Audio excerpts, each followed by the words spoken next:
80-plus years ago in north-central Illinois, the Hooppole, Yorktown, and Tampico Railroad logically meandered 12.7 miles from Hooppole through Aliceville, Yorktown, Love Station to Tampico and return. It all started with one J.J. Burns, a promoter from Glen Ellen, Illinois, who had organized the electric railway to connect Rockford, Dixon, and Galesburg via Tampico, named the Dixon, Rock Falls, and Southwestern Electric Railway. Local citizens quickly bought 1,000 shares of stock at $100 per share, $100,000 in total. Right-of-way was acquired, and in many cases through donations of land by friendly farmers. Skeptics referred to investors as dummies, and as the railroad became real, the train became known as the Dummy. Some farmers wanted no part of the venture and wouldn't let the roadbed cross their land, so tracks eventually zigzagged across Highway number 172 3 times in 4 miles. On November 25, 1908, at 10:30 a.m., in front of John Glassburn's house in the center of Main Street, Tampico, the first spike was driven by Mayor John Daly, and Mr. Glassburn drove the second one. Mayor Daly on the left holding a maul, while Mr. Glassburn stands to the right. We are looking south on Main Street, and now looking to the north on Main Street. The city soon forced the moving of the rail several blocks east as the train soot soiled the clothes hung out to dry, and the company showed no signs of converting to electricity as originally planned. Again, looking north on Main, with the work train barely discernible, with crew posed for their picture. The first trip on Main Street trackage, Ed Anderberg in the cab of the first engine number 1, an 044T, April 29, 1909. Construction train at CB&Q station. By now a flat car, number 101, and a combine passenger car had been purchased. Tampico Baptist Sunday School Picnic, 1910. The road was constructed from Tampico to Yorktown by the summer of 1909, when the funds ran out. Additional funds were supplied by 7 Hooppole farmers, and the road was completed to Hooppole by September 1910. 2 trains a day service was initiated. The 12.5 miles were scheduled for 75 minutes. One-way fare was 25 cents. In 1911, Frank Collins became engineer, and Lee Groves was the fireman. It appears that at that time a 260 engine, probably leased, took over the chores for several years. Only one photo has been found which shows no ID. Number 048, a 440, was purchased second-hand in 1914. By the end of 1912, it was apparent that J.J. Burns, HY&T president, was a better promoter than operator. The railroad was once again almost broke. In January 1913, a new company was organized with capital raised to take over the little railroad. Investors were George, Robert, William, and August Mathis, Charles S. Groves, J. H. Cooley, Henry Ringel, James W. Baden, James B. Richmond, F. A. Lehman, John Wolfe, George Mannon, H. E. Gemble, and James Tonkinson. Foreclosure occurred in June of 1913 for the former initial bond issues of Dixon, Rock Falls, and Southwestern Company. On September 29, 1913, Henry Ringel bought the line at auction for $15,000 for the newly organized company, officially renamed the Hooppole, Yorktown, and Tampico Railroad. With a new timetable, once a day except Sunday, the train left Hooppole at 8:30 a.m. and arrived at Tampico at 10 a.m. It started back at 3 p.m. and arrived at Hooppole an hour and 40 minutes later. Stock runs were made every Tuesday and Thursday. At the same time, a new second-hand passenger combine was purchased. The new passenger coach was greatly appreciated. The patrons had been accustomed to wooden seats running lengthwise in the old combine, and because the track was rough, the seats would pinch the unwary. In 1914, E.L. Tobey of Keithburg, Illinois, leased the railroad with the intention of extending the line to Rockford. However, World War I interrupted his plans, and in 1922, he returned the HY&T to the stockholders. During 1917, Charles W. Groves became president and general manager. In 1919, Lee Groves, Charles's son, became engineer. In 1942, Bill Druin, fireman, took over the engineer's job with Guy Renner as fireman. Business was relatively good during the 20s, as many as 500 cars a year, including grain, oil, livestock, lumber, etc. Engine 1172 and 060 replaced number 048, only to be scrapped in 1927. The last engine, 1315, an ex-CB&Q 060 switcher, was purchased. This photo was taken on the last day of operation, August 15, 1953. Additional income resulted from hauling all supplies for the construction of routes 92 and 78 in 1929 and 1930. This sudden prosperity allowed long-needed track repairs to be made. Business slowed to a depression low, almost nil, for several years. Eventually, some large contracts were obtained to haul carloads of lumber from Tampico to the lumber company in Hooppole, where hog houses were being made in large quantities. Shortly after the January 1930 issue of the Official Railway Guide was printed, the Dummy dropped regular scheduled passenger service. The venerable combine was retired to eventually become a tool shed. Replacing it was caboose number 14638, purchased in 1930.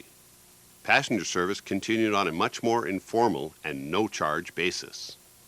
Even more informal was a homemade Ford speeder used by the track gang, Lee Groves, also engineer, Guy Renner, conductor, and Bill Druin, fireman.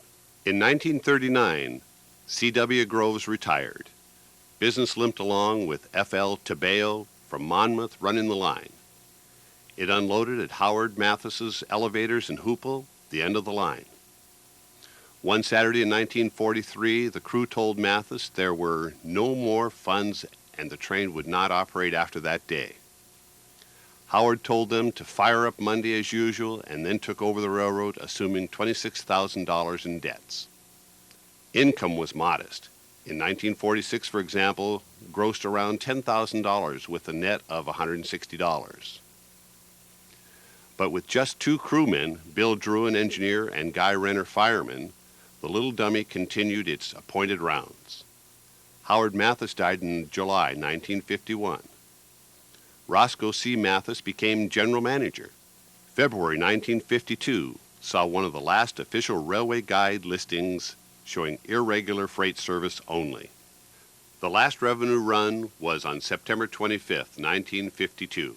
Track was slowly dismantled until only 300 feet remained in front of the engine house. On August 15, 1953, Bill Druin started work on number 1315 for the last time. Guy Renner joined Bill and after fixing several problems, rolled out at 11 a.m. Newspaper people, old customers, curiosity seekers, a large crowd had gathered to wish an old friend a fond farewell. Everyone had a last ride, and many a teary eye appeared as the Dummy retreated to the comfortable surroundings in the old engine house to await its fate. Dean Hedrick writes from Tempe, Arizona. My father, Ira Hedrick, was the conductor for almost all the years the Dummy line was in existence. When my father would leave the house for the run to Tampico, my mother would never know when he would get back. In the winter, when the ground was frozen, the roadbed did a good job of keeping the train on its track. When the spring thaws came, the railroad ties became wet and soggy, and the train was off the track more than it was on. Whenever that happened, the crew of the train really earned their money. Repair equipment consisted of pieces of 4x4 planks and a 50-ton train jack. The jack handle was hardwood about 10 feet long. The derailed car had to be raised high enough to repair the track beneath it. This was dangerous work, and it was only by the grace of God that no one on the train crew was ever seriously injured. Because there was no Y track or turntable, the Dummy spent half of each round trip running backwards. In order to even the wear in the engine's running gear and tires, the crews would periodically run to Denrock, where the CB&Q had the means to turn locomotives. I remember the time when I was allowed to ride in a locomotive when it made the trip to Denrock. After we arrived and the turnaround made, the station agent told Lee Groves, the engineer, that he should clear the tracks as a fast train was due through there in about 15 minutes. Lee decided we could make it, so we headed back towards Tampico. He had that old locomotive at full throttle, almost 30 miles an hour. It was probably the first time that old engine ran faster than about 4 miles per hour. In the spring, roads in that part of Illinois were quagmires. The HY&T was the only way anyone could get to Tampico except on horseback, when it became necessary to do shopping or to have a tooth pulled. The signal for departure was 4 long blasts on the whistle. This meant if you're wanting to go, you better start coming. After that came a delay of 15 minutes or so to find out if there was anyone hardy or desperate enough to make the trip. My dad was the conductor. Saturdays for me were times of high adventure if I was allowed to go along. Usually there were only 2 of us in the old slate-colored coach. Dad would have waybills to make up at the little desk in the front, and I would be left alone with my imagination. I remember well the red plush velvet seats that smelled of years of coal smoke, the old pot-belly stove, the coal bucket, the brass chandeliers that creaked and swayed as the coach rocked along on the uneven track. I usually carried along my Daisy BB gun.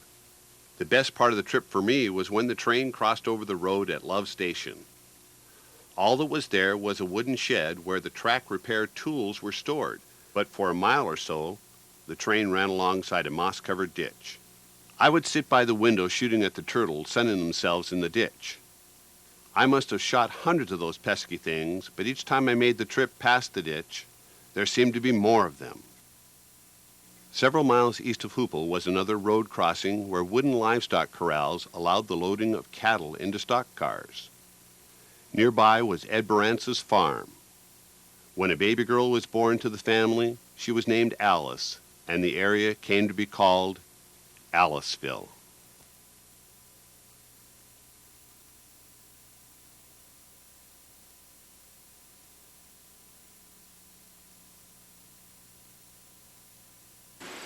There's the depot of a closer view next to 2 semis. The back of the building you can see the traces of the platform, a wooden platform. This is Mary Ham, who is the postmistress, soon to be retired in Hooppole, and she was talking about the hearsay or possibly apocryphal story about how Hooppole got its name. You want to give me the lowdown on that, Mary? I have been told that there were 2 leading families at the time they were trying to select a name, and that couldn't be decided which family should be so honored. And because they made barrels here, and they made hoops out of the limber young trees that they referred to as poles, that it by default was named Hooppole. Hooppole. And your great-grandfather? My grandfather. Grandfather. Let him have the land. He wouldn't sell him the land. He donated it to him for an electric railroad. I can't, the fellow that put the railroad in, I can't remember, his name slipped my memory. But instead of having an electric railroad, they put a steam engine on it. And they set fire to a field of oats, burned about 20 acres of oats off in 1 year. And the Mathises at Hooppole was the ramrods in it, see. And he couldn't collect a penny off from them. Run along for 2 or 3 years, and they burned off about 20 acres of wheat. They threw the fire out and let it go. You remember how they did. Yeah. And so he took a post and an old railroad tie and put it between the ties and let it stick up about 3 feet. Frank Collins was the engineer on the railroad then, and he went over and told Frank, he says, now, when you come from Hooppole, you won't get my fence line as far as you're going to get, because I put a tie in the railroad track, and so they put the engine up against it and broke it off. So the next day, his tenant and Dave Reed and Granddad cut a hedge tree down and put it in, and they chop a tie in two to bury it. And he told Frank again, he said, they got a hedge tree in there. And he said, the first guy that sticks a spade in the ground's a dead Irishman, because Frank was an Irish engineer, see. And he says, you can count on that. So they had a lawsuit and had it in Princeton, and Granddad won. You know, I think the only man that ever lived to put a post in the railroad track and stop the train and got paid to the ground. Anyway, there's no stubbornness in our family. Oh, no. And, but the railroad used to ride up South Main Street and cut across the corner of the park and over towards the depot that was back at the elevator there. And then the people uptown didn't want the smoke coming down Main Street, so they sold a piece, they bought a piece of ground, a S-curve thing, going over towards the high school and into town the back way. But they had run for, about what year did they cease their operation? Do you remember, Bobby? Oh, I would say about 50 or so, was it? 53 is 53? the date we have on the last run picture. I think that's all right, because we come up here in 1950 that I've got a lot of criticism over. But I still know who's right and who's wrong. I guess you know what I'm talking about, don't you? I got an idea, yeah. Reagan's birthplace. Yeah. Well, let's don't get it. The first town up here was Culpeper, and it was on the hill where across from the gas station, where Willard's gas station used to be. You know, up over where Mark Newman Mark lives. Newman lives. Oh, okay. It Oh. was on that hill. There was a store in there. Okay. Then when they put the railroad, the Burlington Road in, they closed up shop there and started building store buildings where Tampico is at the present time. Mm-hmm. Mm-hmm. Then the main street in Tampico was the street past the east and west past the grocery store. That was the first street in Tampico. You mean out by the high school? Like? No. No? Past uptown. Glicks. Past Glicks, you know. Oh, Yeah, And right then there. that What is was the that, first street Market that Street? was Market, built. That was the oldest houses going west Yeah. from Main Street. Did you ever ride on the HYNT? No. Must have been quite a scene. Little short hops, you know. From we'd get on the thing, hitch ride on it, and then ride up to where the high school sidewalk used to be. I guess it still is. And then jump off and thing, because their coal bin was right there. But maybe you remember when the old coal bins used to be. Yeah, sure. Yeah, the old coal bin there by Back of the where high school, Casey's is now. Oh. where the high school shed Oh, was. I see. Yes, I It's right remember back an old of that. building there. And that's been quite a little bit of time that's gone by here. I think it's a fascinating story. It's unique. It's such a unique little railroad and has so many quaint little characteristics. The backing one way and going forward the other, and the stopping to pick the blackberries along the way and help the farmers get their livestock in. There are just loads of stories that are really, I think, only the HYNT has to tell. Quite often it did go off the track, and they got very efficient at putting it back on. Just two men could do it.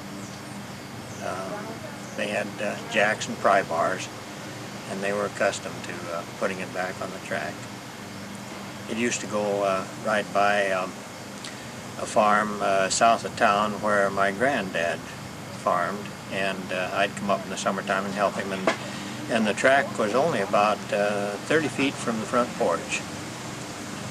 And then further south in town, it crossed, went on the west side of the highway, and then even further south it came back on the east side before it headed toward Yorktown.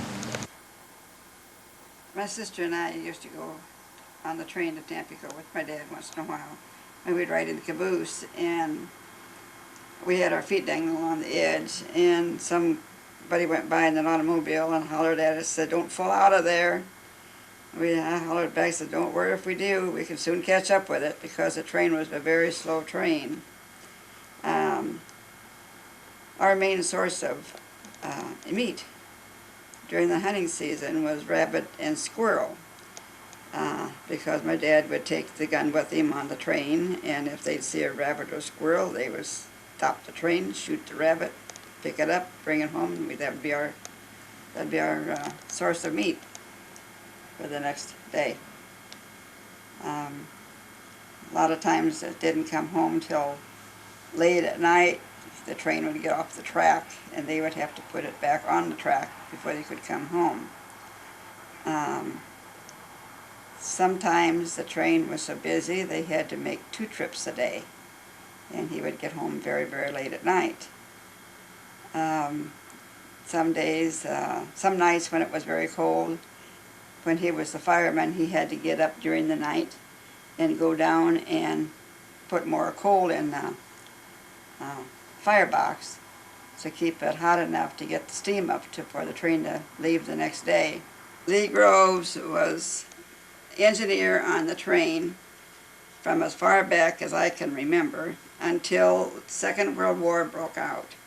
And he was a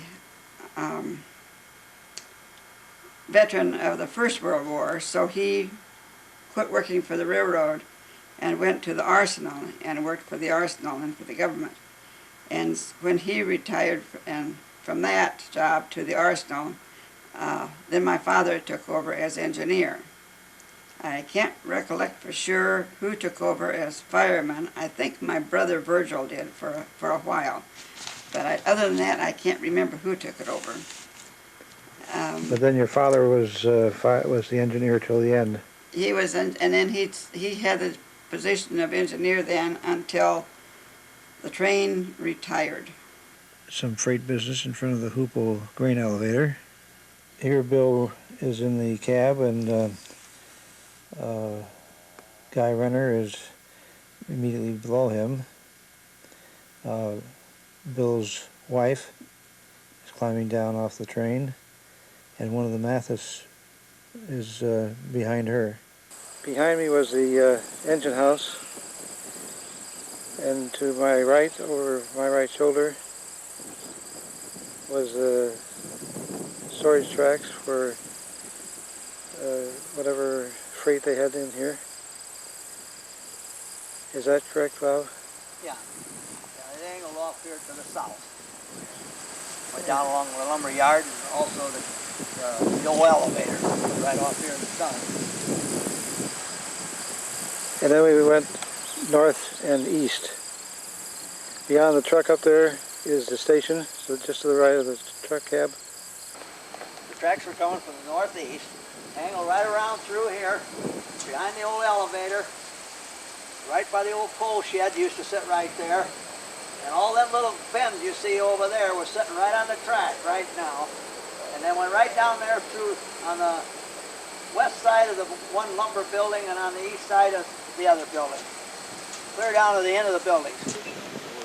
This is downtown Hooppole, looking south from just about in front of the station, post office and closed up store. Here's the Hooppole depot with a big tree in front. Here by where it used to be Ellisville Stockyard, right here on the corner. And the train cut northeast, passed just to the north side of those set of buildings up there, that blue silo and stuff. Okay, we're at Yorktown elevator now, at Yorktown, Illinois. And we're looking northeast. And the railroad traveled right downward through here, alongside the south side of them buildings right there. And then on the north side of those trees, you see, or the left-hand side of those trees, going up there towards the township. It crossed the highway right here, headed northeast again. Went right between that big willow and that fence line there, and it traveled northeast, right straight down through there, and to the other side of the road. One of the features of the Hooppole, Yorktown, and Tampico is the crossing of the same highway 3 times in about 4 miles. This is the second crossing, about halfway to Tampico. And this is the third crossing as we head in towards Tampico.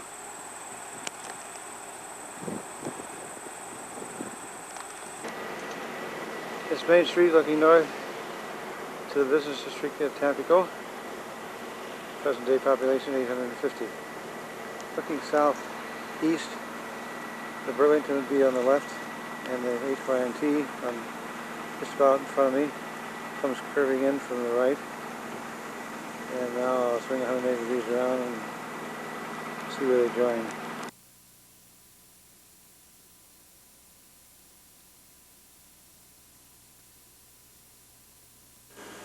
My name is Mabel Eggert. I'm the granddaughter of Edward Anderberg, the first engineer on the HYNT. He worked there for several years, and then he left and went to South Dakota to work for Mr. Toby, and he worked on the Rapid City, Black Hills, and Western Railroad Company. After working there for several years, he came back to Illinois, to Tampico, and came to live with our family. And I have a letter here that Mr. Toby had written to him, and I'll read an excerpt from the letter that he had written.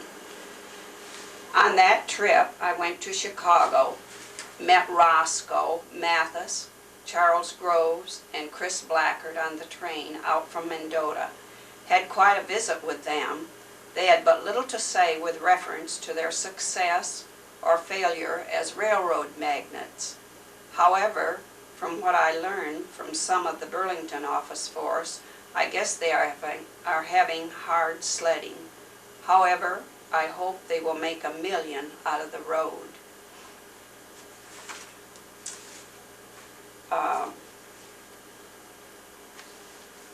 Grandpa came to live with us, and he ran a blacksmith shop as when he lived with my parents, which was a gathering spot for all the neighbors. And he was a gracious, gentle, kind man. Everyone seemed to love him. And as a child, I remember, even though Grandpa wasn't working on the dummy at that time, we would watch every day for the little train to go by. And as I walked to school, I often wished that they would stop and let me jump on and ride, but they didn't. And I guess I could really have walked faster than the little dummy could have taken me to school.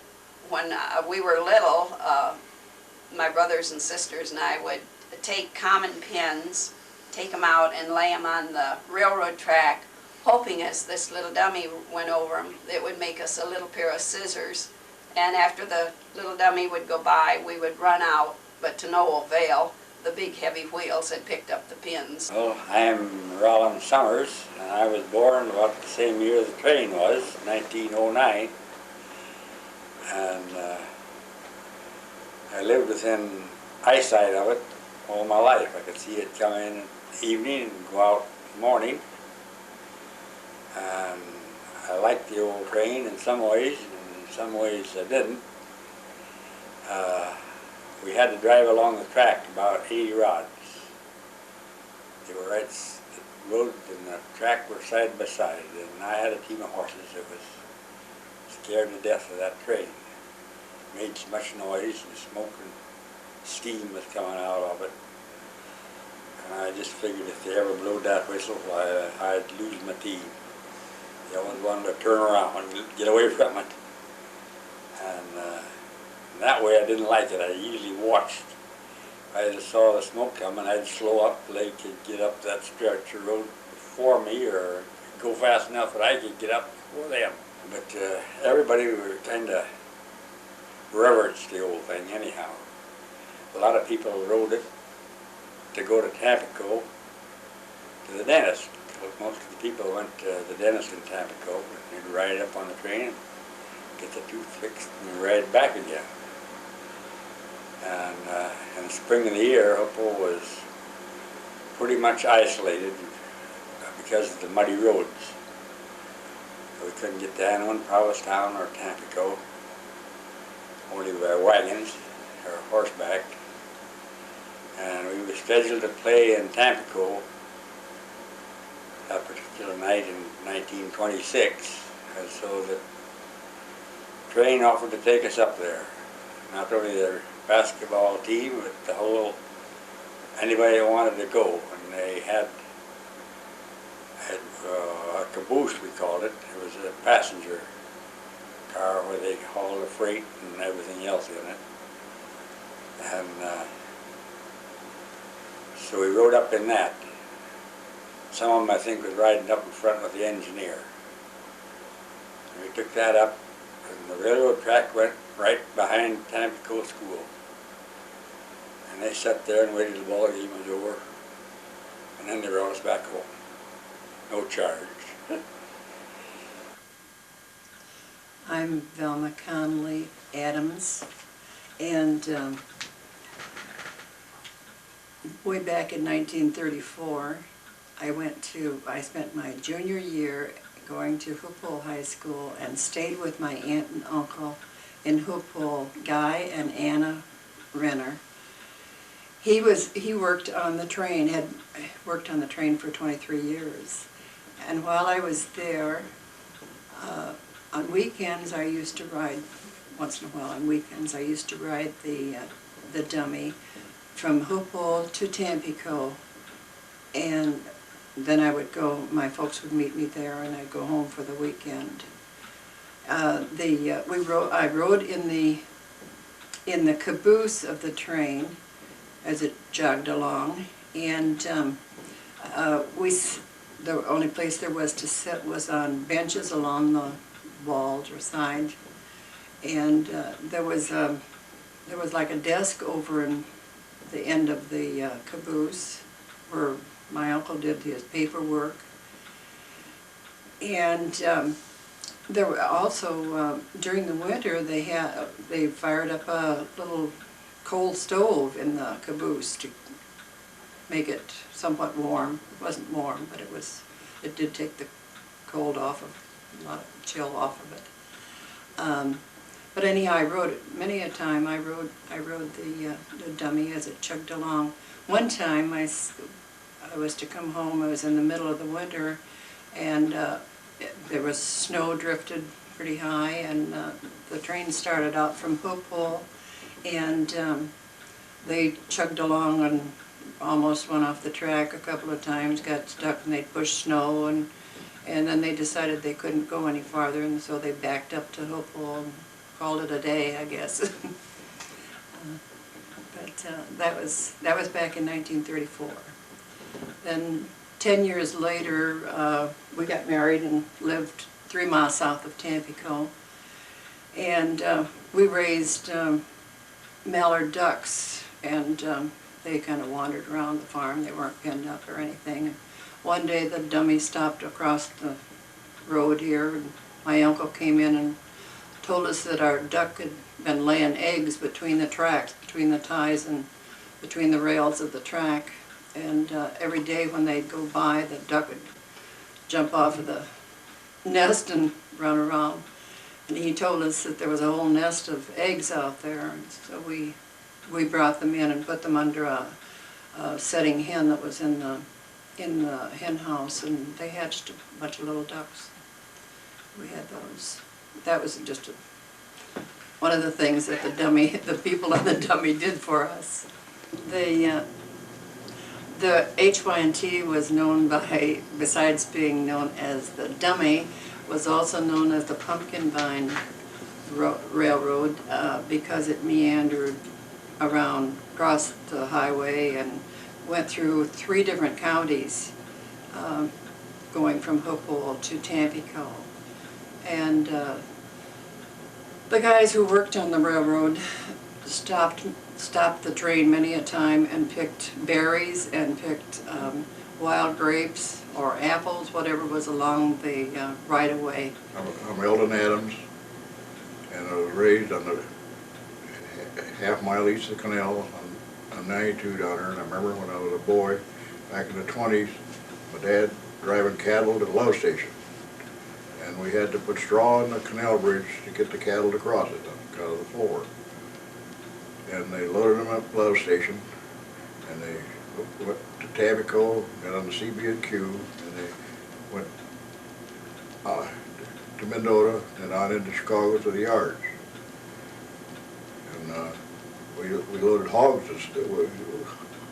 down there too. Where that goes, we hauled them in box wagon.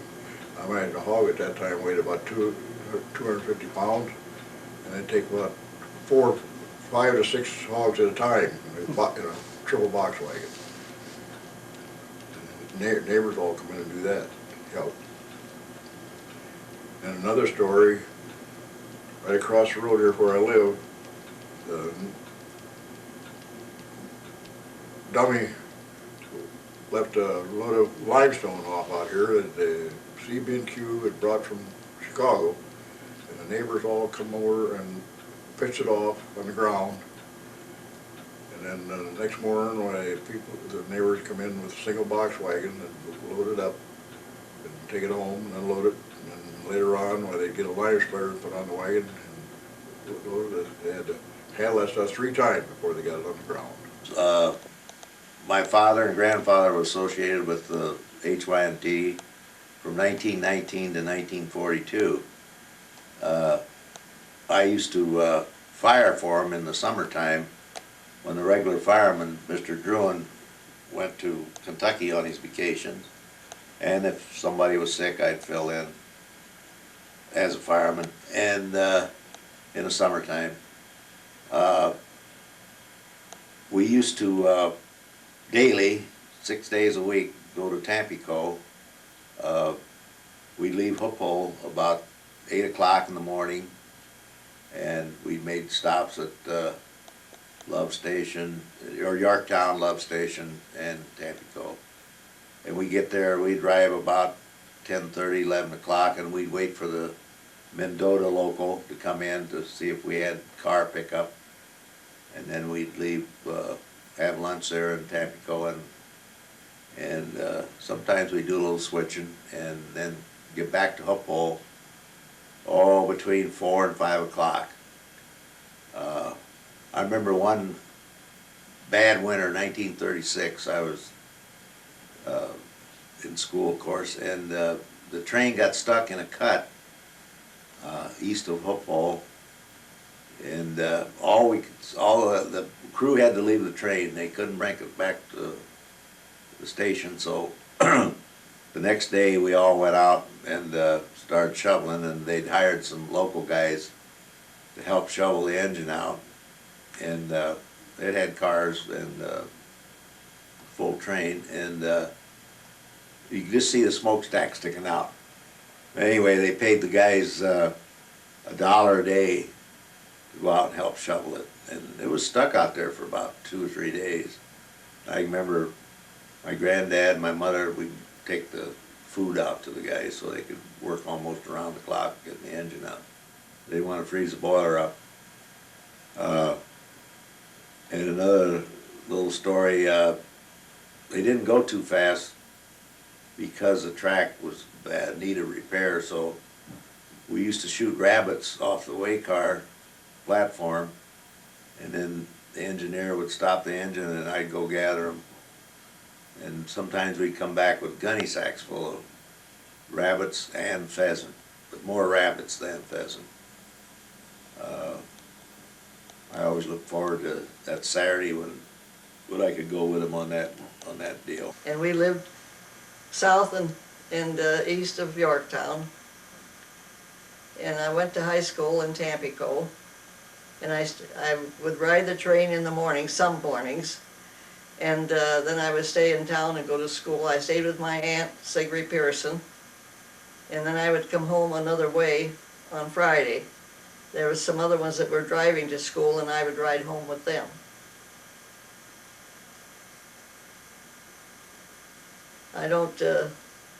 It wasn't a very smooth ride, and it was a slow ride, but we certainly got where we wanted to go in plenty of time.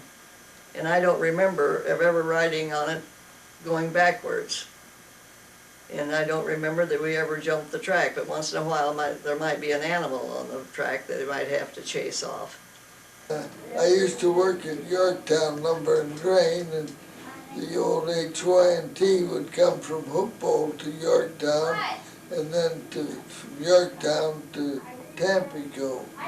And it would take them, they'd come in Yorktown about 11 o'clock in the morning, and then they would go to Tampico, and they'd come back to Yorktown about 4 o'clock in the afternoon.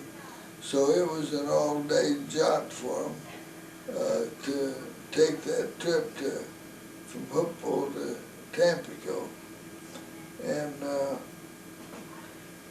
I remember my father going to Mexico one time on the CB&Q line, and he was a stockholder, you might say, of the CB&Q, which entitled him as a senior officer of the HY&T to get tickets to go places.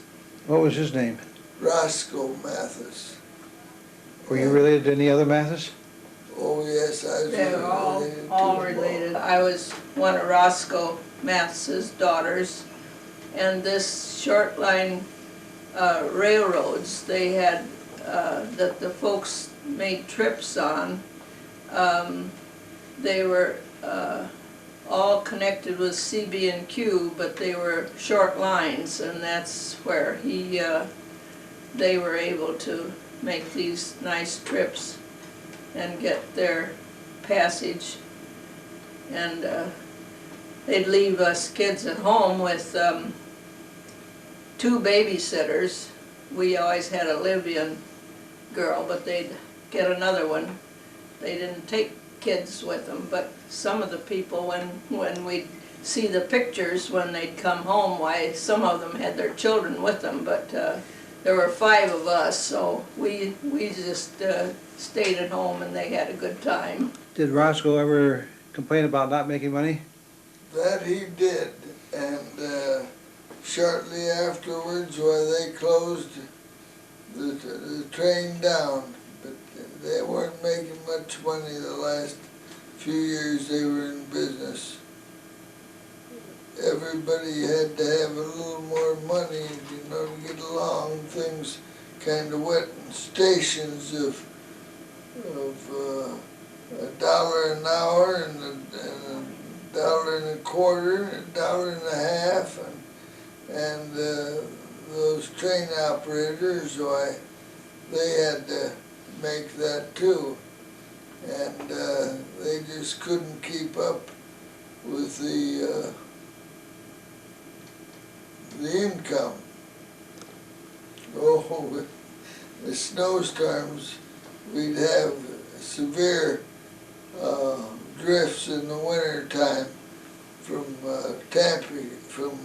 Yorktown to Hooppole, and then from Yorktown to Tampico, the roads would be all right. They weren't drifty at all.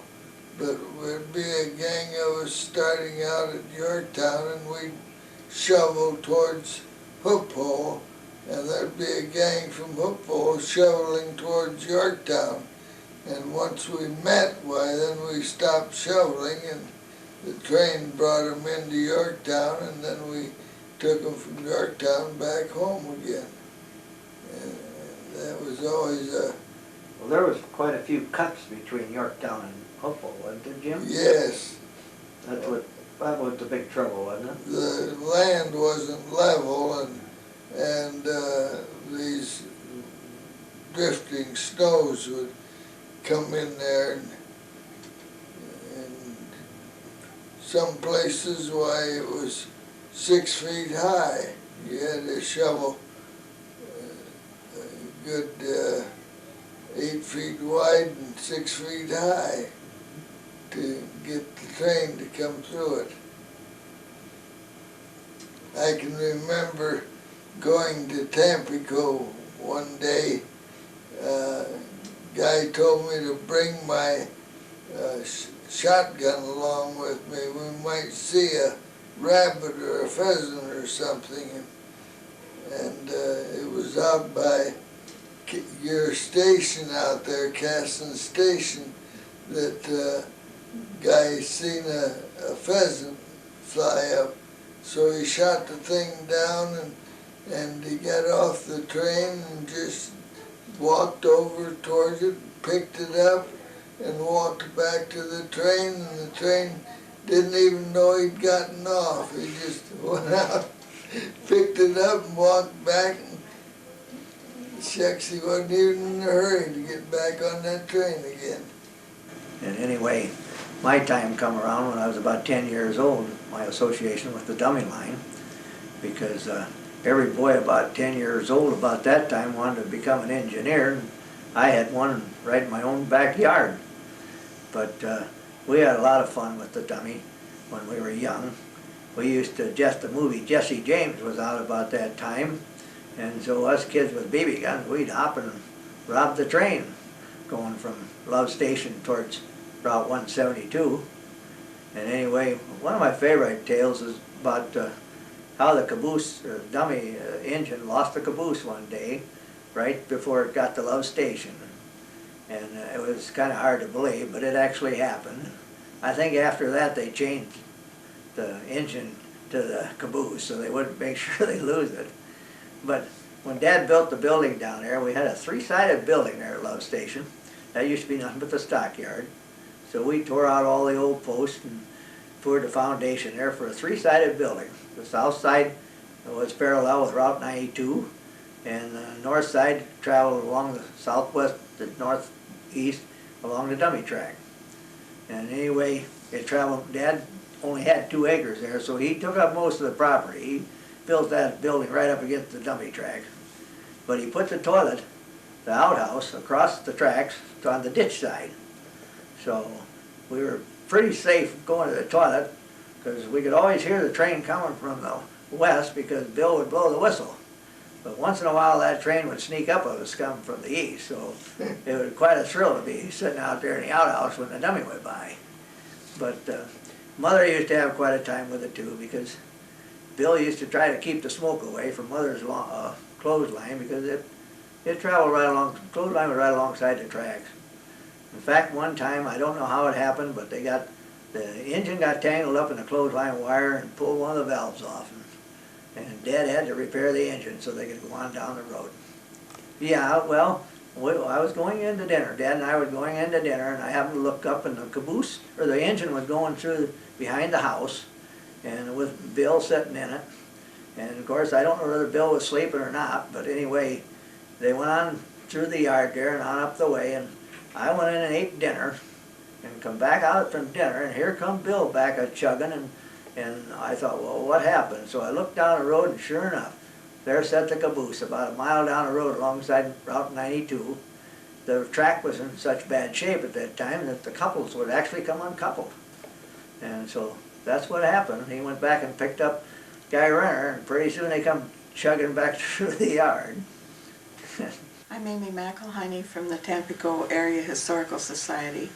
We've been making the video of the history of the HY&T Railroad, the railroad that ran from Hooppole through Yorktown to Tampico from 1909 until 1953.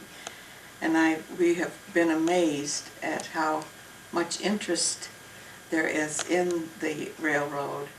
We had a meeting at the community center and had so many people brought pictures and mementos and newspaper clippings of the history of the railroad.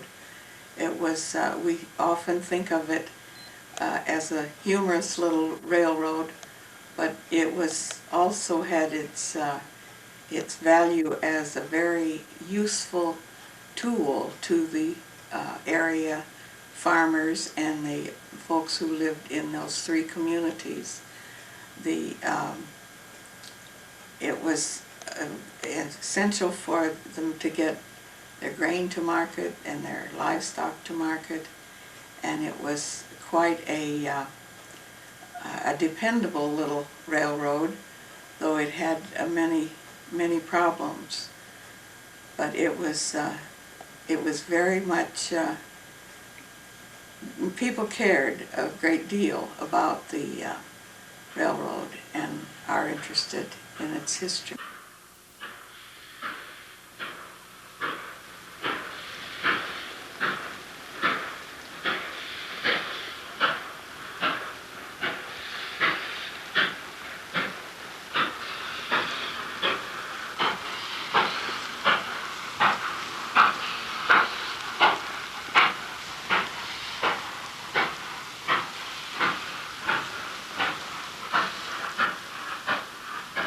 Hi, I'm Dean Nordquist, producer and director of this video scrapbook. Let's face it, I'm a train nut, born and raised in Illinois. This effort is a result of my love for the sound of a whistle and the smell of smoke.